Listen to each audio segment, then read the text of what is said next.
Okay, तो अभी हम देखने जा रहे हैं पार्ट्स ऑफ रेस्पिरेटरी सिस्टम कि रेस्पिरेटरी सिस्टम कहाँ से स्टार्ट होता है और कहाँ तक जाता है।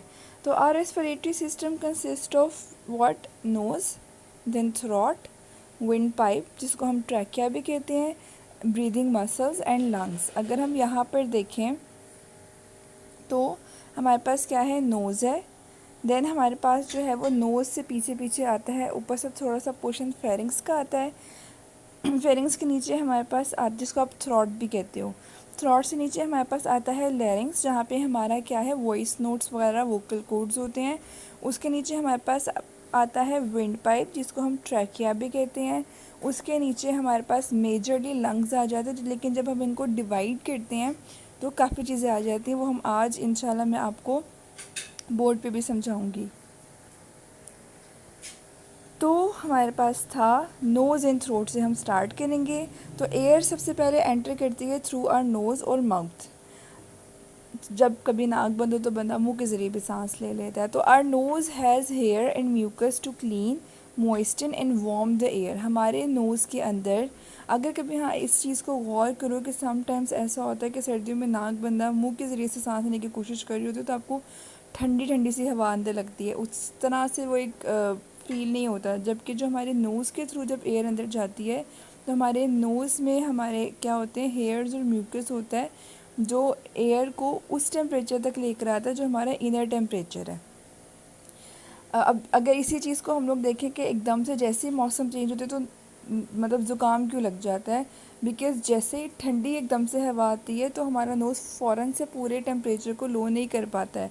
तो जो हमारे बैक्टीरियाज़ हमारे ऑलरेडी नोज़ वगैरह में प्रेजेंट होते हैं वो उस स्पेसिफ़िक जो है वो टेम्परेचर पे एक्टिव हो जाते हैं, तो इसलिए फ्लू हो जाता है। तो म्यूकस क्या है? स्टिकी लिक्विड है। डस्ट पार्टिकल्स और जर्म्स जो हमारे पास एयर में प्रेजेंट है वो इस म्यूकस के साथ लग जाती हैं। एयर एंटर करती है थ्रोट में और वहाँ से लेरिंग्स, और लेरिंग्स के आगे क्या पड़े हैं? वोकल कॉर्ड्स जो कि साउंड प्रोड्यूस करती हैं। तो हमारे यहाँ पर देखो मेरे एक छोटा सा चीज़ बताई हुई है कि हमारे गले में दो पाइप होते हैं, एक हमारा फूड पाइप है और एक हमारा कौन सा है? विंड पाइप है।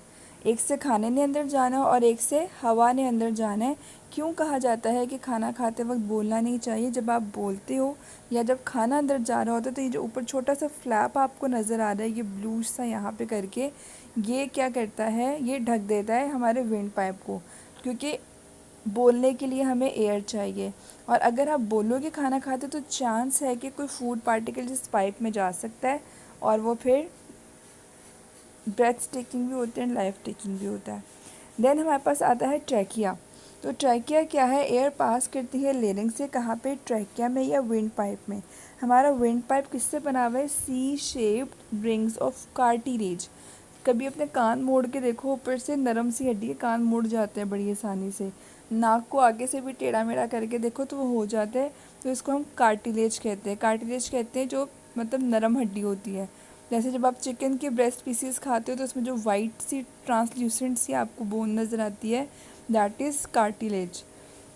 तो सी शेप कार्टिलेज होती है। These rings keep our wind pipe open. ये रिंग्स जो होते हैं सी शेप के, अगर फुल हड्डी होती तो ऑब्वियसली वो स्ट्रेट होती ना, तो लेकिन हमें ऐसा नहीं चाहिए था। Mucus and tiny hair in the trachea, यहाँ तक भी अंदर म्यूकस और टाइनी हेयर्स होते हैं जो कि उसको